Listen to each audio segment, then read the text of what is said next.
So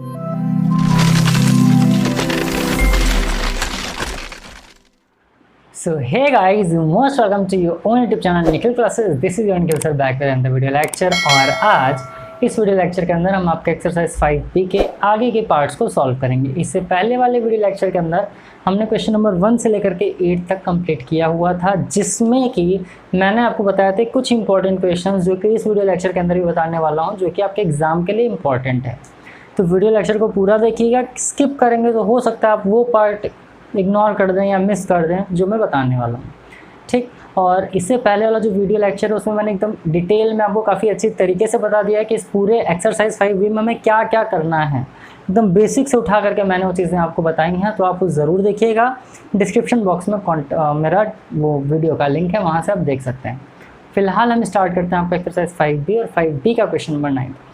देखिए sir, question number 9 क्या कह रहा है आपसे, प्रॉब्लम बेस्ड ऑन फ्रैक्शन, यानी फ्रैक्शन से बेस्ड है ये आपके जो क्वेश्चन है ना।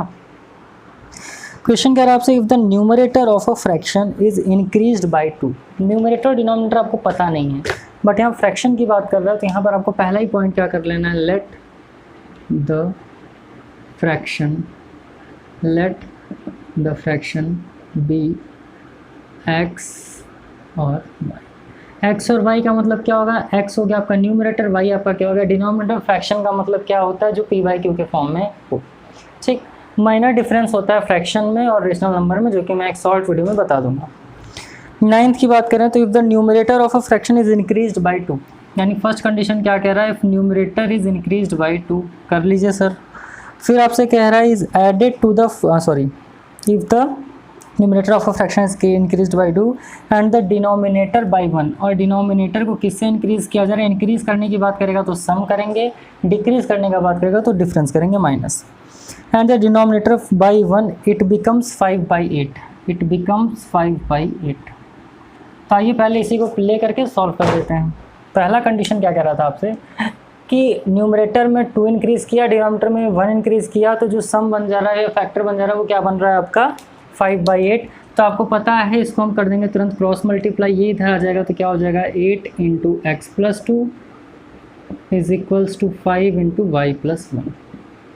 अंदर मल्टीप्लाई कर लो तो डिस्ट्रीब्यूटिव प्रॉपर्टी लगा के 8x + 16 is equals to 5y + 5। आप वेरिएबल को एक साथ, कांस्टेंट को एक साथ आप कर लो, 5y को इधर लेते आओ तो ये आपका हो जाएगा 8x - 5y is equals to 5 - 16 तो कितना हो जाएगा -11 हो जाएगा।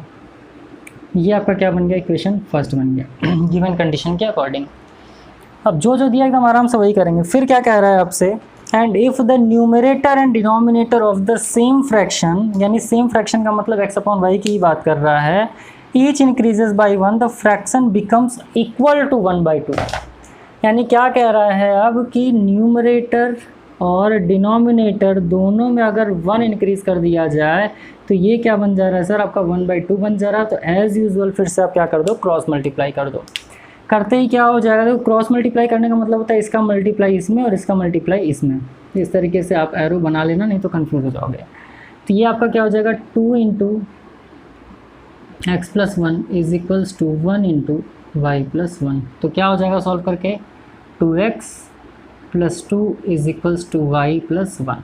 वेरिएबल को एक साथ कर लो तो 2x - y is equals to, वो उधर जाएगा तो 1 - 2 क्या हो जाएगा -1।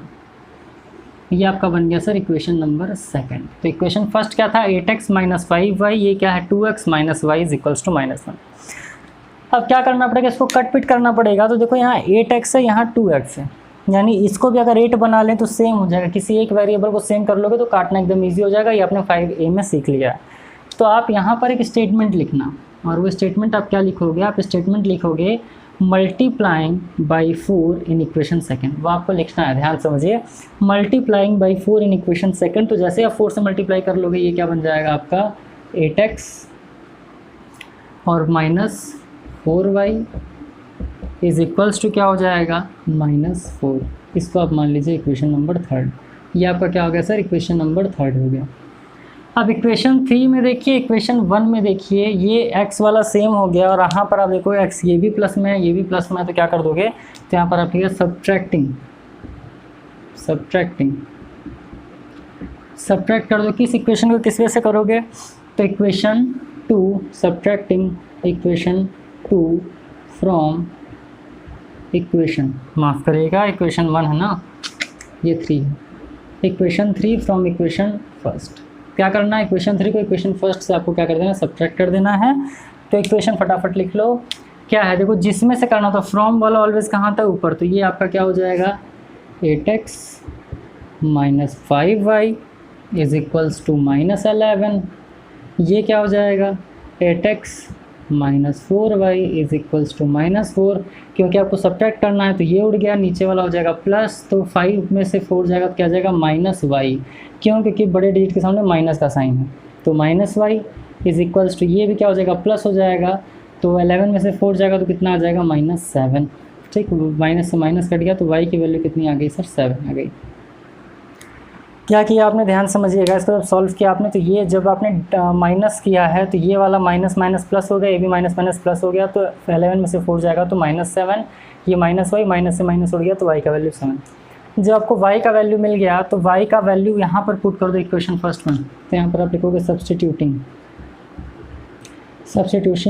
Value of y in equation first.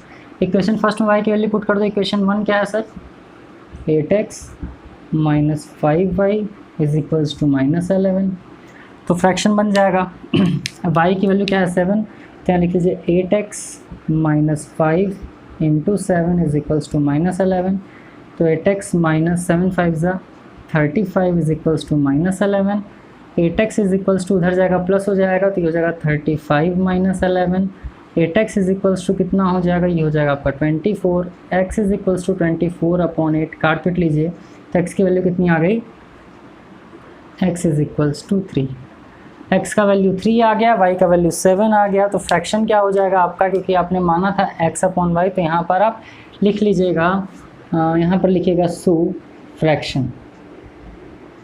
Fraction क्या हो जाएगा x अपॉन y, x की वैल्यू 3, y का वैल्यू 7, तो ये आपका हो जाएगा 3/7 आंसर, यानी कि आपका आंसर क्या हो जाएगा सर, आंसर आपका हो जाएगा 3/7। तो यही करना था आपको क्वेश्चन नंबर 9 में। तो एकदम आराम से करिए, बहुत चिंता लेकर के नहीं, बहुत परेशान होकर के नहीं, एकदम आराम से करेंगे सब होगा।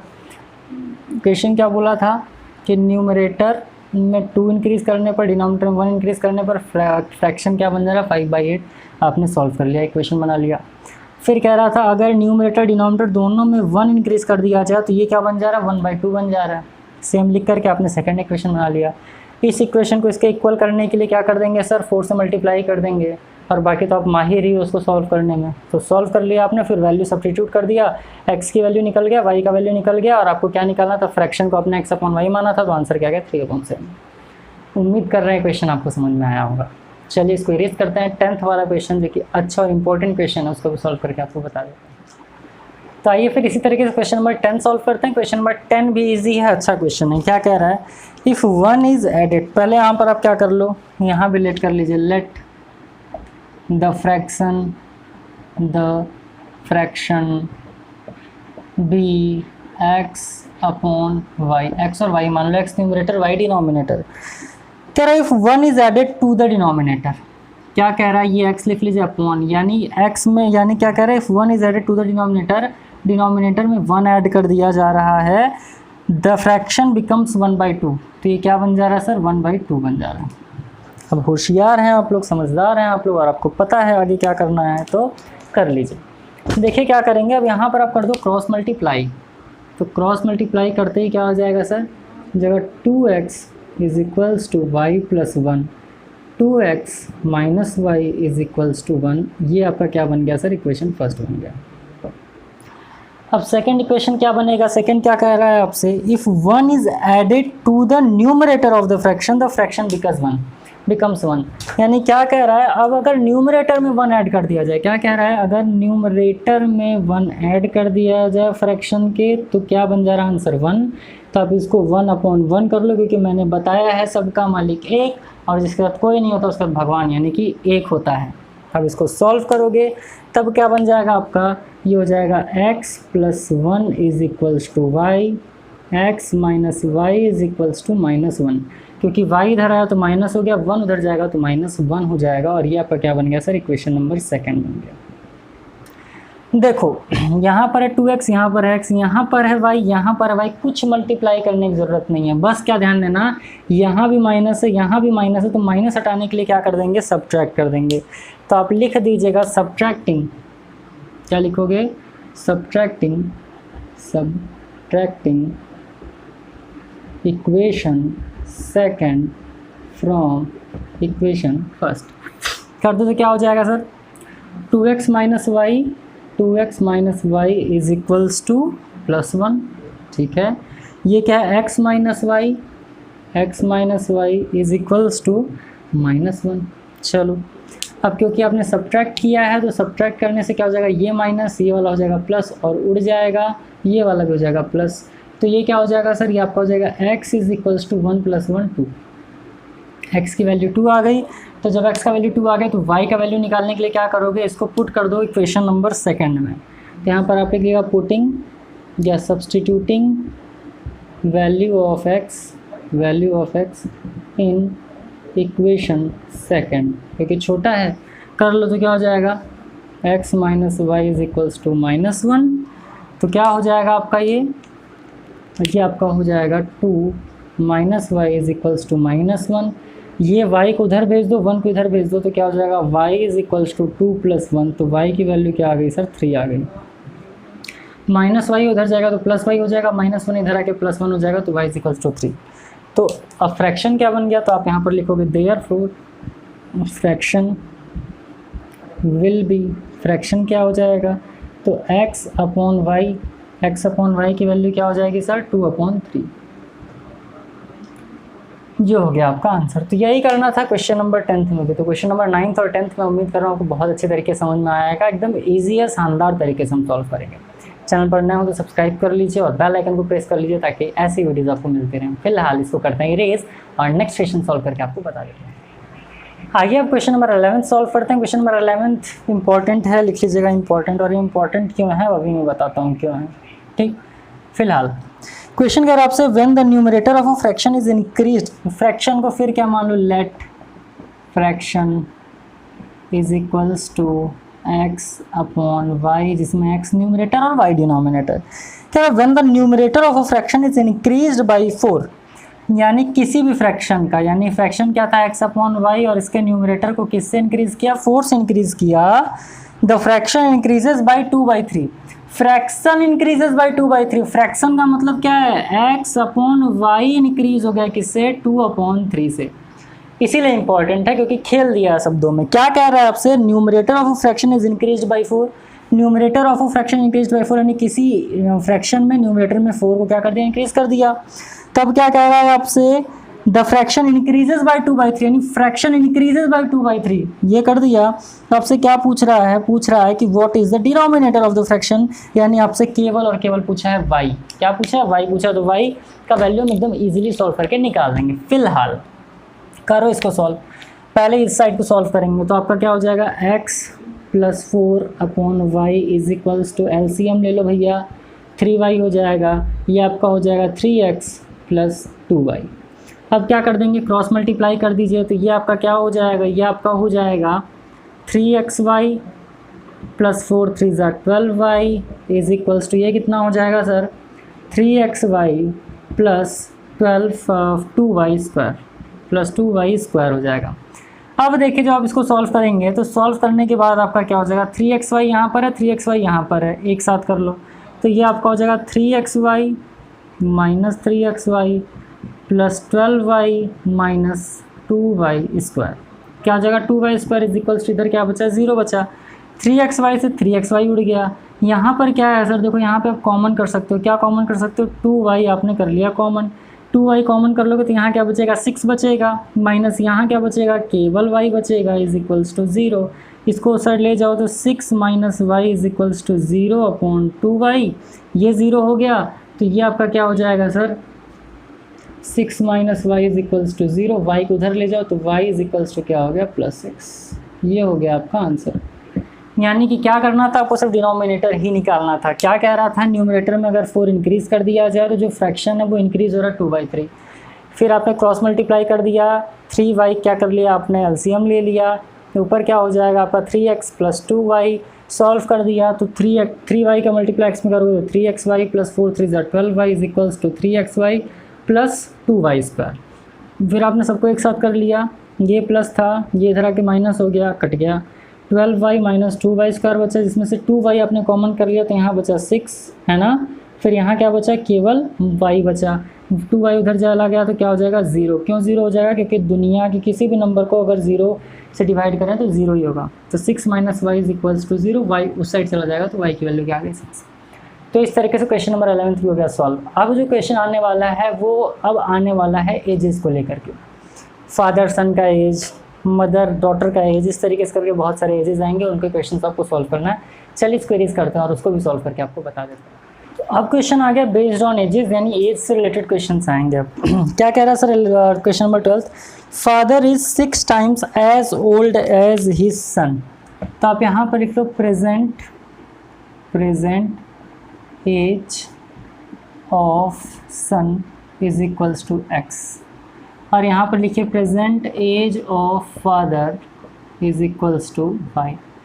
यानी कि सन के एज को x मान लो प्रेजेंट और फादर के एज को y। कह रहा father is 6 times as old as his son, यानी कि फादर जो है अपने सन से कितना ज़्यादा है सर, 6x ज़्यादा है।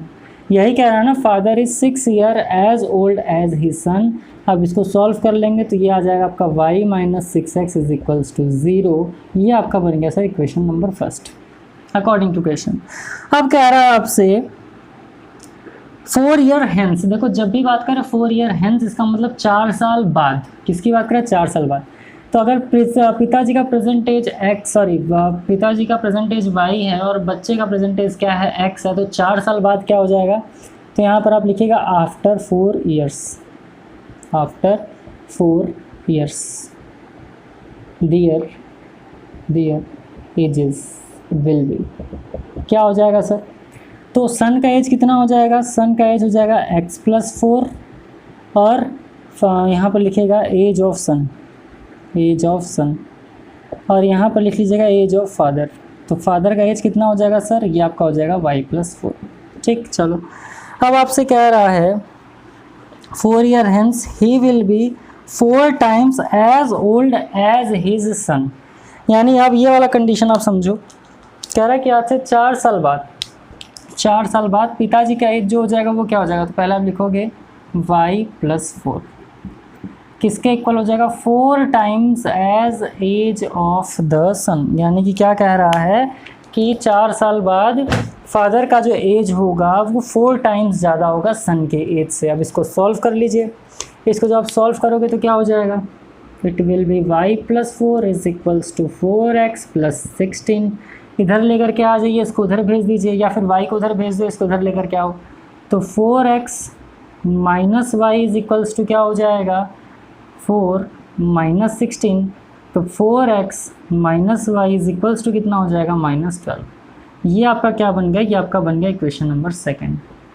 अब देखिए फर्स्ट वाला जो कंडीशन बन रहा था, यहाँ पर y है और यहाँ पर भी क्या है y है, एक प्लस है दूसरा माइनस है, तो आपको क्या करना है सर, ऐड कर देना है।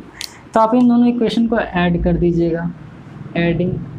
तो जैसे ही आप ऐड करोगे इन इक्वेशन को क्या हो जाएगा, 4x minus y is equals to minus 12, और ये क्या है आपका minus 6x plus y is equals to 0। इसको सॉल्व कीजिए, क्योंकि आपने ऐड किया है तो क्या हो जाएगा, देखो इसमें से ये क्या हो जाएगा, माइनस 2x प्लस वाई से माइनस वाई उड़ गया, और ये कितना हो गया, यहाँ माइनस है तो ये भी कितना हो जाएगा, माइनस हो जाएगा। अब देखो माइनस से माइनस चला गया, x इज इक्वल्स टू 12/2, तो यानी ये कितना आ गया 6, यानी x का एज जो होगा वो क्या होगा सर, 6 ईयर्स। अब x क्या है ध्यान से देखो, तो प्रेजेंट एज है सन का x, प्रेजेंट एज है सन का x, तो यहाँ पर आप लिखोगे present age of son is equals to x। तो present age of son is equals to कितना हो जाएगा सर, 6 ईयर्स। यानी कि बच्चा कितने साल का है, 6 साल का। तो फादर का प्रेजेंट एज कितना हो जाएगा, तो कह रहा था कि जो प्रेजेंट एज है फादर का, प्रेजेंट एज जो है फादर का वो बच्चे का 6 गुना है। तो प्रेजेंट एज ऑफ फादर कितना हो जाएगा सर, तो y is equals to 6 into x, तो y is equals to 6 into 6, तो y इज इक्वल्स टू कितना हो जाएगा 36 ईयर्स। इसका मतलब क्या हो गया, बच्चे का प्रेजेंट एज है 6 साल और पिताजी का प्रेजेंट एज कितना है 36 ईयर्स। क्वेश्चन जो दिया था वैसे ही करना था, प्रेजेंट एज फादर और सन का आपने लिख लिया। अब कह रहा है कि पिता का जो उम्र है वो अपने बच्चे की उम्र से 6 गुना ज़्यादा है, लेकिन 4 साल बाद पिताजी का जो उम्र है बच्चे की उम्र का 4 गुना ही ज़्यादा होगा। तो 6 6 36। अब 4 साल बाद ये बच्चा 10 साल का हो जाएगा और पिताजी कितने साल के हो जाएंगे, 40 साल के हो जाएंगे, तो 10 4 40। तो इस तरीके से भी आप कर सकते हो। फिलहाल इसको करते हैं रेज। नेक्स्ट क्वेश्चन आपको सॉल्व करके बता देता हूँ। क्वेश्चन नंबर 13 बहुत शानदार क्वेश्चन है, काफ़ी अच्छा क्वेश्चन है। क्या रहा है, the age of the father. पहले आप क्या मान लो, let the age of son is equals to x, the age of father is equals to y, मान लेते हैं। अब क्या रहा है, the age of the father is 3 years more. जब आपको 3 ईयर्स मोर दे दे तो क्या करना है, ऐड करना है। बट फिलहाल क्या कह रहा है, वाई, फादर की एज की बात कर रहा है। 3 ईयर्स मोर का मतलब प्लस क्या कर दिया, 3 कर दिया। The age of the father is 3 years more than the 3 times the age of the son. 3 times the age of the son, यानी कि एज क्या सन का एक्स है, तो 3 टाइम्स ऑफ द सन यानी कि 3x। एकदम ध्यान से समझिएगा, बहुत इंपॉर्टेंट है। क्या कह रहा है, the age of father is 3 year more than 3 times the age of the son. ठीक, इसको सॉल्व कर लो। सॉल्व कर लोगे तो क्या हो जाएगा, तो ये आपका हो जाएगा sir y minus 3x is equals to 3। Equation first बना लो इसको आप क्या बना लीजिए, इक्वेशन फर्स्ट बना लीजिए। सेकेंड पार्ट क्या कह रहा है आपसे कि 3 ईयर्स हेंस का मतलब मैंने बताया आगे, तो 3 साल बाद क्या हो जाएगा, फादर्स एज विल बी 10। तो 3 ईयर्स हेंस का मतलब फादर का एज भी कितना होगा, 3 साल बढ़ेगा। अब कह रहा 3 years hence father's age will be 10 year more. 10 year मोर का मतलब प्लस 10 कर लो, क्योंकि फादर के एज की बात करेगा तो सन के साइड में करेंगे, अगर सन के एज की बात करेगा तो फादर के साइड में करेंगे। तो कह रहा है 3 years hence father's age will be 10 years more than twice the age of the son. Twice the age of the son, यही बच्चे गलती करते हैं, twice the age of the son को एक्स करेंगे, लेकिन बिल्कुल नहीं, 3 साल बाद की बात कर रहा है, तो twice the age of the son. बन गया दो इक्वेशन। हालांकि दूसरा इक्वेशन बनाओ, फर्स्ट इक्वेशन तो बन गया, सेकंड इक्वेशन को सॉल्व करो। तो ये आपका हो जाएगा y plus 3 is equals to 2x plus 6 plus 10। तो y plus 3 is equals to 2x plus 16। y को उधर लेकर के चले जाओ, 16 को उधर लेकर के आ जाओ, या फिर इससे अच्छा रहेगा x को इधर लेते आओ।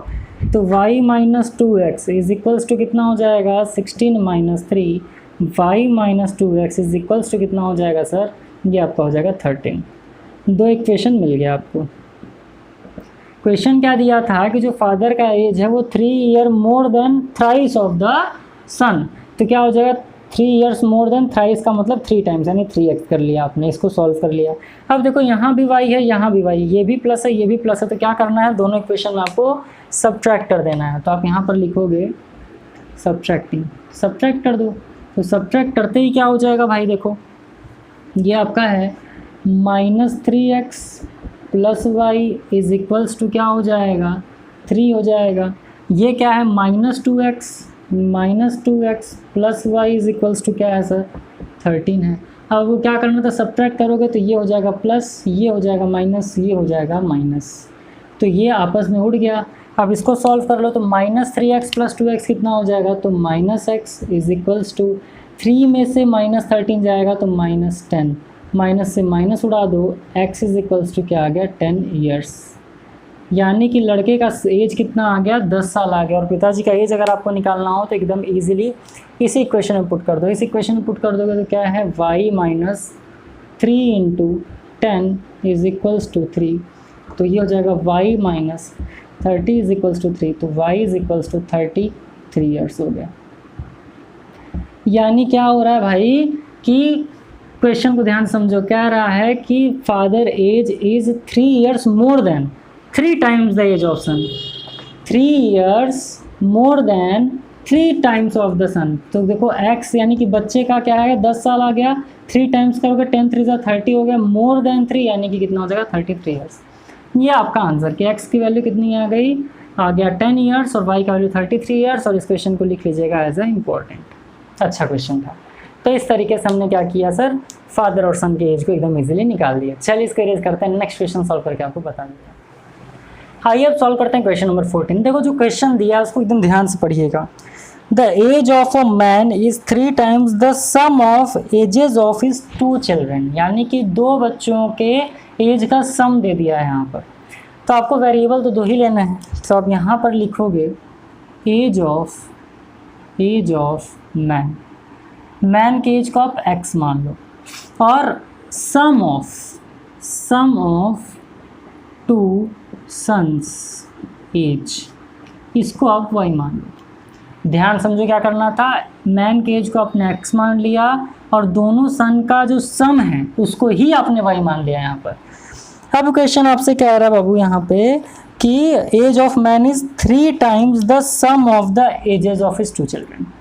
तो एज x यानी कि मैन का एज कह रहा है, the age of a man is 3 times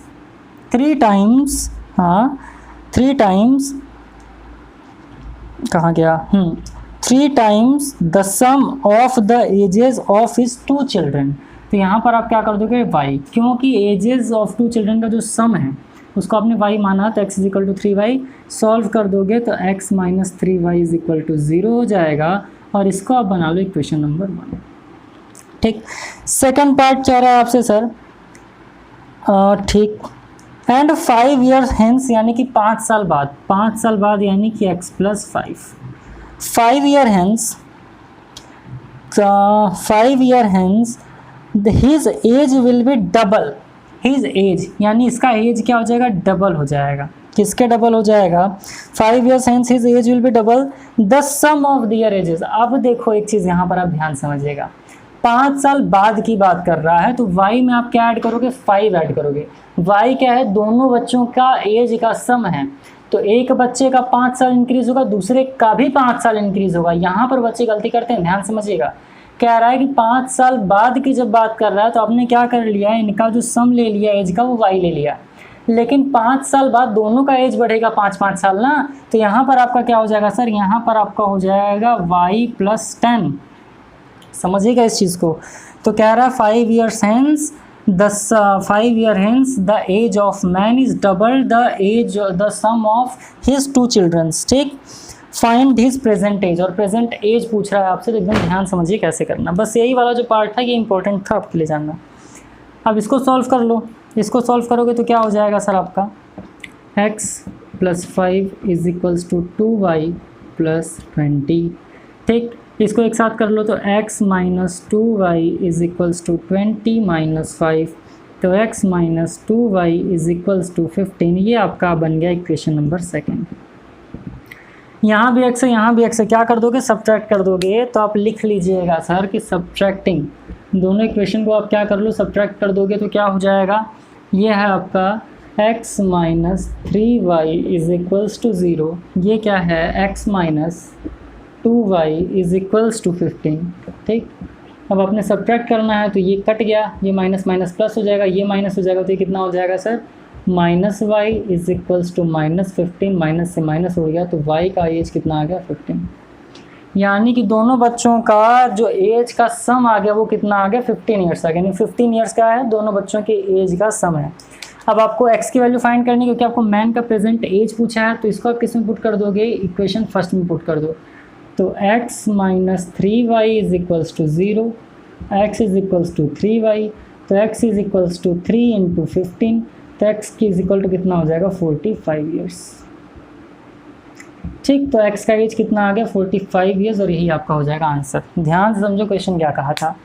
question कहा था कि age of man is 3 times the age sum of age of his children. तो मैंने क्या मान लिया, y मान लिया दोनों के सम को, इसको इक्वेशन बना लिया। फिर कह रहा है 5 ईयर्स हेंस यानी 5 साल बाद, तो मैन का एज 5 साल बढ़ेगा और बच्चों का भी तो एज 5-5 साल बढ़ेगा ना, तो यहाँ 2 बच्चों का सम है, तो क्या हो जाएगा, 5 प्लस 5 यानी 10 हो जाएगा, और डबल था, तो इस तरीके से आपने 2 इक्वेशन बना लिया, बना के सॉल्व करके आपने x की वैल्यू निकाल ली। इस तरीके से आपको सॉल्व करना था क्वेश्चन नंबर 14 को। चलिए इसको इरेज करते हैं, नेक्स्ट क्वेश्चन सॉल्व करके आपको बता देता हूँ। आइए फिर क्वेश्चन नंबर 15 सॉल्व करते हैं। जो दिया हुआ है आपको, राम्स फादर इज 4 टाइम्स, यानी कि राम और उनके फादर की बात की जा रही है। तो आप यहाँ पर कर दो एज ऑफ, लेट कर लीजिएगा, age of Ram is equals to x and age of his father या Ram's father is equals to y. अब देखिए आपसे क्या कह रहा है कि the age Ram's father is 4 times age old age Ram, यानी कि राम के जो पिताजी हैं, यानी कि जो राम के फादर हैं वो 4 times है, यानी आप लिख सकते हो y is equals to 4x। पहला इक्वेशन भी बन गया, y minus 4x is equals to 0। क्या कहा था, आपसे कह रहा था भैया कि जो राम के फादर हैं वो राम की एज से 4 गुना ज़्यादा हैं। चलो ठीक है, अब कह रहा है 5 years एगो, जब भी एगो की बात करेगा भाई, ईगो नहीं एगो, जब भी एगो की बात करेगा तो आप यहाँ पर लिखिएगा 5 years एगो। जब भी एगो की बात करेगा हम क्या कर देंगे सर, x माइनस 5, और यहाँ पे हम क्या कर देंगे y माइनस 5, यानी फादर की एज 5 साल पहले y माइनस 5, सन की एज 5 साल पहले x माइनस 5। जैसे मान लो अगर किसी का एज है, मान लेते हैं आपका एज है 15 years 2023 में, अब पूछा जाए कि 2018 में आपका एज कितना था, तो आप क्या कहोगे, 22 में मैं 14 का हो जाऊंगा, 21 में मैं 13 का था, 20 में मैं 12 का हो जाऊंगा। इस तरीके से आप 5 माइनस करोगे तो 10, तो 5 साल पहले आप 10 साल के थे ना, अब आप 15 साल के हो, तो 5 साल पहले की बात कर रहे हैं, ठीक। लेकिन कंडीशन दिया हुआ है 5 years ago his father was 9 times as old as he was then, तो 9 times, तो यहाँ पर आप क्या कर दोगे सर, 9 से कर दोगे मल्टीप्लाई, ठीक। What are their present ages? अब एक चीज़ विशेष रूप से आप ध्यान दीजिएगा कि जब भी एजेस के क्वेश्चन आए तो यहाँ पर कुछ टर्म्स आएंगे। हैंस का मतलब क्या होगा कि आगे की बात कर रहा है, एगो का मतलब क्या हो जाएगा कि पीछे की बात कर रहा है। अगर आपसे बोल दे लेटर मतलब 5 साल बाद की बात कर रहा है, ये आपका क्वेश्चन में आएगा और इसको आपको इसी तरीके से करना है सॉल्व, ठीक। अब y minus 5 is equals to 9 into x minus 5 आपने कर दिया, अब इसको आप कर दो सॉल्व। अब सॉल्व करोगे तो क्या हो जाएगा, y minus 5 is equals to 9x minus 45, ठीक। 5 को उधर भेज दो, x को इधर लेते आओ तो क्या हो जाएगा, y minus 9x is equals to 45, क्या है माइनस 45 प्लस 5, है ना। तो अब क्या हो जाएगा sir, y minus 9x is equals to minus 40, और ये आपका क्या बन गया, ये बन गया इक्वेशन सेकंड। यहाँ पर देखिए y है और यहाँ पर भी y है, दोनों प्लस है, तो आपको क्या करना है, माइनस कर देना है, सब्ट्रैक्ट कर देना है। तो यहाँ पर आप लिख दीजिएगा सब्ट्रैक्ट, आप क्या लिख दीजिएगा यहाँ पर कि सब्ट्रैक्ट करना है आपको। सब्ट्रैक्ट कर देंगे तो क्या हो जाएगा सर, ये आपका हो जाएगा y minus 9x is equals to minus 40, और ये क्या हो जाएगा y minus 4x is equals to 0। अब क्योंकि आपको सब्ट्रैक्ट करना है तो ये उड़ गया, नीचे वाला प्लस हो गया और ये वाला भी क्या हो गया, माइनस हो गया, ठीक।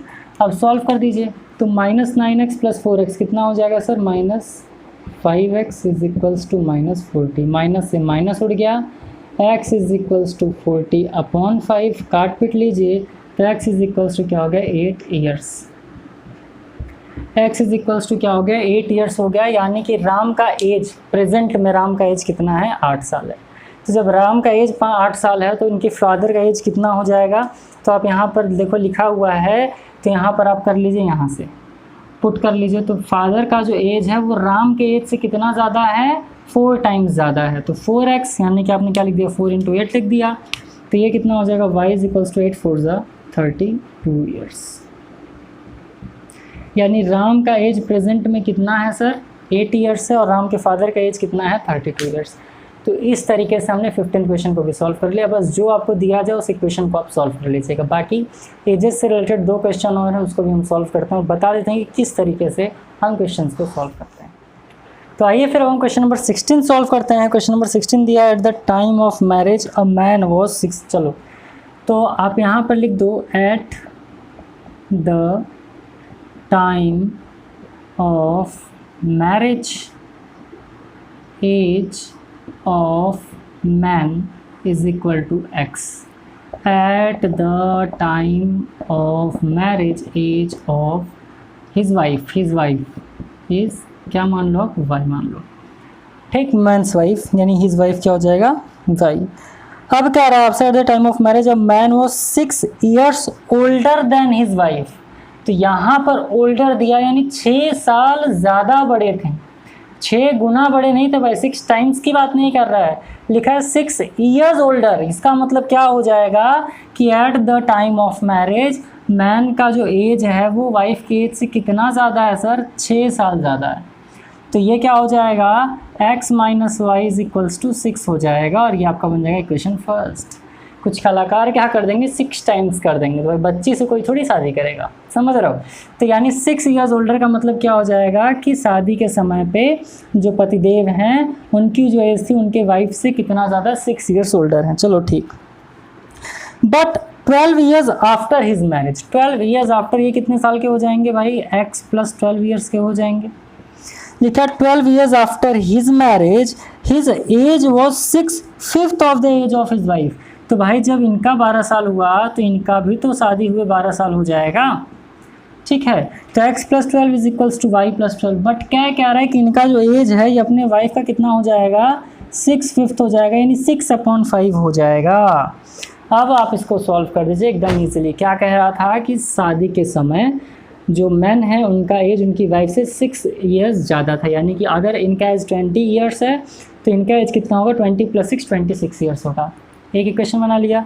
दूसरा इक्वेशन क्या कह रहा है, आफ्टर 12 ईयर्स, आफ्टर 12 ईयर्स की बात कर रहा है भाई, 12 साल बाद ही कितने हो जाएंगे, 6/5 हो जाएंगे अपने वाइफ के एज के। अब इसको सॉल्व करो तो भैया देखो यहीं पर क्रॉस मल्टीप्लाई कर लो तो ये इधर आ जाएगा, तो ये आपका हो जाएगा 5 × x + 12। डायरेक्ट कर लो क्योंकि भाई मल्टीप्लिकेशन में है ना, तो ये साइड आ सकता है। तो क्या हो जाएगा 5 × x + 12, 6 को अंदर ले जाएंगे तो 6y + 12 6 72। ठीक, क्या हो गया, 72 हो गया। अब देखो इसको सॉल्व करेंगे तो ये आपका हो जाएगा 5x + 12 5 60 is equals to 6y + 72।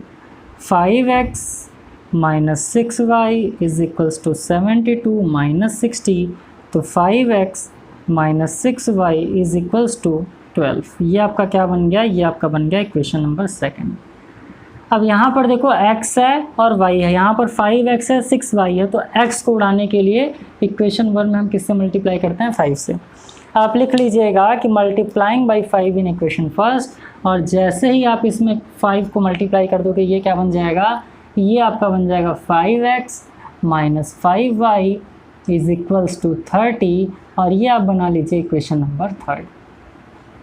Equation 3 बन गया। अब देखो दोनों प्लस में है तो यहाँ पर आप क्या कर दोगे, सब्ट्रैक्ट कर दोगे। किसको कर दोगे, इक्वेशन 3 में से या फिर सेकंड में से किसको कर दोगे, 3rd को। तो आप लिख दोगे 2nd - 3rd, subtracting equation 2nd and 3rd। तो जब सब्ट्रैक्ट करोगे तो क्या हो जाएगा, 5x - 6y, 5x - 6y is equals to 12। ये क्या हो जाएगा, 5x - 5y is equals to 30। अब क्योंकि आपने सब्ट्रैक्ट किया तो यहाँ कर दो सब्ट्रैक्ट, नीचे वाला हो जाएगा प्लस, ये हो जाएगा सब्ट्रैक्ट, तो इससे ये उड़ गया। ये क्या बचा सर, ये हो गया -y इज इक्वल्स टू 30 में से 12 जाएगा तो कितना आ जाएगा, तो ये आपका हो जाएगा 10 - 2 8, और ये आपका हो जाएगा 18। माइनस से माइनस उड़ गया, y इज इक्वल्स टू कितना आ गया, 18 ईयर्स आ गया। y 18 ईयर्स आ गया, यानी कि जब लड़की 18 साल की थी उनका शादी कर दिया गया था। अब अकॉर्डिंग टू क्वेश्चन, यहाँ पर क्या कर दोगे, according to question, ATQ according to question दिया हुआ है कि जो मेन है उनका एज वाइफ की एज से कितना ज़्यादा है, 6 ईयर्स ज़्यादा है। तो आप यहाँ पर क्या कर दोगे, x इज इक्वल्स टू 18 + 6, तो x इज इक्वल्स टू कितना हो जाएगा, 24 ईयर्स। क्लियर हो रही है चीज़। इसका मतलब क्या हो रहा है कि वाइफ का एज था 18 ईयर्स और हस्बैंड का एज कितना था, 24 ईयर्स, जब इन दोनों लोगों की आपस में हुई शादी। इस तरीके से क्वेश्चन नंबर 16 भी आपका हो गया सॉल्व। अब एज से रिलेटेड जितने भी क्वेश्चन है, केवल एक क्वेश्चन और बचा है, चलिए उसको भी सॉल्व करते हैं और आपको बता देते हैं कि किस तरीके से उसको हम सॉल्व करेंगे। 17th वाला क्वेश्चन सॉल्व करते हैं। 17th वाले क्वेश्चन को आप यहाँ पर लिख लीजिएगा, इंपॉर्टेंट है ना। क्या कह रहा है 17th क्वेश्चन आपसे कि the present ages of Ram and Shyam, Ram और श्याम की बात किया है, तो आप यहाँ पर क्या कर लोगे, लेट कर लोगे age of, present age of Ram is equals to इतना, और present age of Shyam is equals to आप क्या मान लोगे, y मान लोगे। अब कह रहा है आपसे the present age of Ram and Shyam are in the ratio 5:6। 5:6 का मतलब क्या हो गया, x upon y is equals to 5/6। यानी कि x अगर 5 साल का होगा तो y 6 साल का होगा। आ रही बात समझ में? यानी राम अगर 5 साल के होंगे तो श्याम 6 साल के होंगे। अगर दोगुना कर दिया जाए, राम अगर 10 साल के होंगे तो ये कितने साल का हो जाएंगे भाई, 12 साल के हो जाएंगे। आ रही है बात समझ में? इस तरीके से इस रेशियो को हम करेंगे सॉल्व। अब इसको सॉल्व कर लो क्रॉस मल्टीप्लाई करके, तो सॉल्व कर लीजिए, फिर आगे क्वेश्चन को ध्यान से देखते हैं। ये आपका हो जाएगा 6x is equals to 5y, तो 6x minus 5y is equals to 0, और ये आपका क्या बन गया, इक्वेशन फर्स्ट बन गया। चलो अब देखा जाए। अब कह रहा है आपसे इसी क्वेश्चन में कि 5 ईयर्स एगो, यानी 5 साल पहले, 5 साल पहले, तो x minus 5 upon y minus 5, इनका जो रेशियो था वो कितना था, 4:5 था, 4/5 था। तो इनके प्रेजेंट एज का वैल्यू फाइंड करना है, या यूँ कहें आपको x और y का वैल्यू फाइंड करना है। इस वीडियो लेक्चर का ये लास्ट क्वेश्चन है, और अगर आप यहाँ तक वीडियो देखिए मतलब कुछ समझ में आ रहा है भाई, देखो लाइक कर दो अगर पसंद आ रहा तो, और चैनल पर ना हो तो सब्सक्राइब करिए, क्योंकि इसी तरीके से एकदम शानदार तरीके से आपको हम सॉल्व कराते हैं। Previous class 7th 8th 9th के वीडियोस अभी मैंने अपलोड किए हैं, सारा प्लेलिस्ट है, आप वहाँ जा करके वीडियो लेक्चर्स को देख सकते हो, और शेयर करिए आपके दोस्तों के साथ, भाइयों के साथ, ताकि वो लोग भी क्या करें, एकदम ईजिली मैथमेटिक्स को समझ सकें। क्योंकि मेरा एम है, मैं चाहता हूँ कि ज़्यादा से ज़्यादा बच्चे मुझसे पढ़ें और मैथमेटिक्स का जो डर बैठा उनके दिमाग में वो दूर हो सके। फिलहाल करते हैं इसको solve. x minus 5 upon y minus 5, यहाँ पर आप लिख लीजिएगा 5 ईयर्स एगो, 5 ईयर्स एगो। चलो भाई क्रॉस मल्टीप्लाई कर लो, तो ये कितना हो जाएगा, 5 इंटू एक्स माइनस 5, ये कितना हो जाएगा, 4 इंटू वाई माइनस 5, तो ये कितना हो जाएगा, 5x minus 25 is equals to 4y minus 20। अब ये आपका हो जाएगा 5x minus 4y is equals to minus 20 plus 25, तो 5x minus 4y is equals to 5। ये आपका बन गया सर इक्वेशन सेकंड। ये क्या बन गया, इक्वेशन सेकंड बन गया। क्लियर है? अब देखो यहाँ पर 6x है, यहाँ पर 5x है, यहाँ पर 5y है, यहाँ पर 4y है, तो बहुत अच्छा रहेगा कि इसको और इसको इक्वल कर लिया जाए। तो इसको और इसको इक्वल करने के लिए क्या करेंगे, लिख लीजिएगा multiplying by 4 in equation first and multiplied by 5 in equation second, तो दो नया इक्वेशन बन जाएगा। ये क्या बन जाएगा, 6 4 ज़ा 24x माइनस 5 4 ज़ा 20y is equals to 0, equation third. लिख लीजिएगा ये चीज़ कि 1 में 4 से मल्टीप्लाई करने में, 2 में 5 से मल्टीप्लाई करने पर ये कितना हो जाएगा, 5 5 ज़ा 25x माइनस कितना बन जाएगा sir, 20y is equals to कितना बन जाएगा, 25। ये आपका बन गया इक्वेशन फोर्थ। अब देखो क्या करना है, 20 20 ये भी माइनस है, ये भी माइनस है, तो आप यहाँ पर लिख दोगे सब्ट्रैक्टिंग। सब्ट्रैक्ट कर दो, किसको सब्ट्रैक्ट करोगे सर, तो आप करोगे 4 में से थर्ड को सब्ट्रैक्ट, तो 4 में से थर्ड को सब्ट्रैक्ट कर लीजिए, ये आप लिखते चलिएगा आराम से। तब क्या हो जाएगा, 25x minus 20y is equals to 25। ये क्या है सर आपका, 24x minus 20y is equals to 0। Subtract करना है तो ये प्लस हो जाएगा और उड़ जाएगा, ये सब्ट्रैक्ट हो जाएगा, तो यहाँ पर आपका आएगा x is equals to 25 years. यानी कि अगर बात किया जाए कि राम का एज कितना है, तो राम का एज है 25 ईयर्स। अब इसमें रख दो और कर दो सॉल्व, तो क्या हो जाएगा सर, x की वैल्यू को इक्वेशन 1 में पुट कर दो, तो हो जाएगा 6 into 25 minus 5y is equals to 0। तो यहाँ से शाम का एज निकल करके आ जाएगा 25 6 कितना होता है 150 minus 5y is equal to 0। 5y उधर चला जाएगा तो हो जाएगा 5y is equals to 150। Cross multiply कर दीजिए, y is equals to 150 upon 5, काट पीट लो तो हो जाएगा 30 ईयर्स। तो y का एज कितना आ गया सर, y का एज आ गया 30 ईयर्स। इस तरीके से आपका क्वेश्चन हो गया सॉल्व। बहुत शानदार तरीके से हमारा ये वीडियो लेक्चर भी होगा ख़त्म। समझो एक तरीके से किस तरीके से हमने किया है, राम के प्रेजेंट एज को x मान लिया, श्याम के प्रेजेंट एज को y मान लिया, रेशियो में दिया था तो इसको फ्रैक्शन में बना लिया। पहला इक्वेशन बन गया। 5 साल पहले की बात कर रहा था और बोल रहा था कि इनका एज का जो था वो क्या था, 4 और 5 था। इस तरीके से हमने 2 इक्वेशन बना लिया और कर दिया सॉल्व। उम्मीद कर रहे हैं बच्चों आपको समझ में आता है, और आपका एग्ज़ाम आने वाला है, उसके लिए आपको ऑल द वेरी बेस्ट। एकदम धूमधाम से एग्ज़ाम दीजिए, क्योंकि मेरा जो स्ट्रेंथ है वो आप लोग हो। आप लोग जो लाइक्स करते हो, आप लोग जो कमेंट्स करते हो ना, बहुत अच्छा लगता है। और मुझे लगता है कि जो मैं चाहता हूँ वो धीरे धीरे हो रहा है। तो आपको भी बस सपोर्ट करते रहना है, मेहनत करते रहना है, और इसी तरीके से आगे चीज़ों को चलाते रहना है। फिलहाल बहुत मन से पढ़ाई करिए, माँ बाप का नाम रोशन करिए। जल्दी मिलेंगे नेक्स्ट वीडियो लेक्चर के अंदर, तब तक के लिए खूब खुश रहिए, मस्त रहिए। All the best, thank you.